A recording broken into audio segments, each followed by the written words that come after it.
Welcome back to Wickerson Studios. Definitely going to have fun tonight.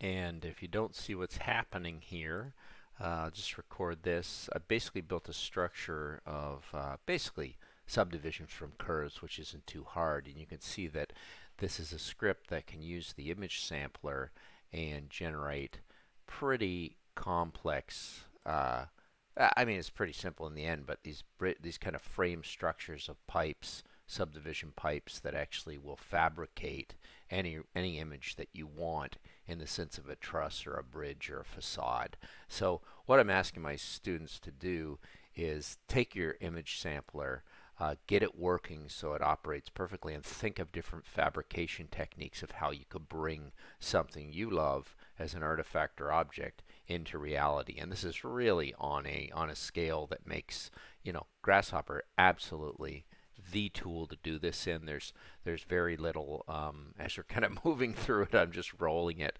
I mean, this is what an experience of actually thinking of this structure. And of course, it's just based on one of my drawings that I have a passion for making, but still pretty nice if you think about it.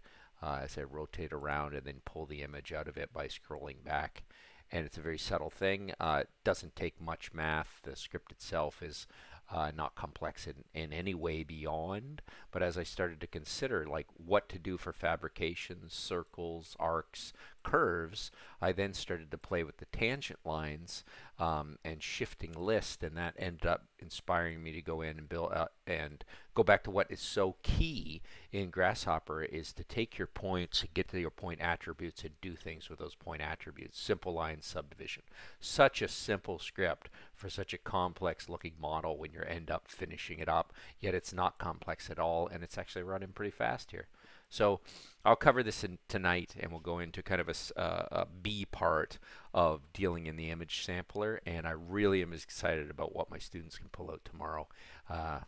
Actually, I'm super excited about this, so I'm just going to ask them what do they want to make, and then how can we take a simple script and scaling script of any image sampler and start bring it to fruition or bring it to fabrication. And it really comes up with the idea of what do you want to solve? How do you want to build? How do you want to make? But this is not something that couldn't be applied to so many architectures, so many facades, and this is just one of an infinite, it seems, iterations of what you can do. Very simple and fast moving. It's that subdivisions that has made the piping and the meshes go so fast. And let you contemplate what's happening. Anyway, super excited about this, and I just I can't stop. That's about all I can say about it. All right, let me try and get out of here, and well, I can't stop this, so I'm going to stop the stream and stop recording. Thanks for watching.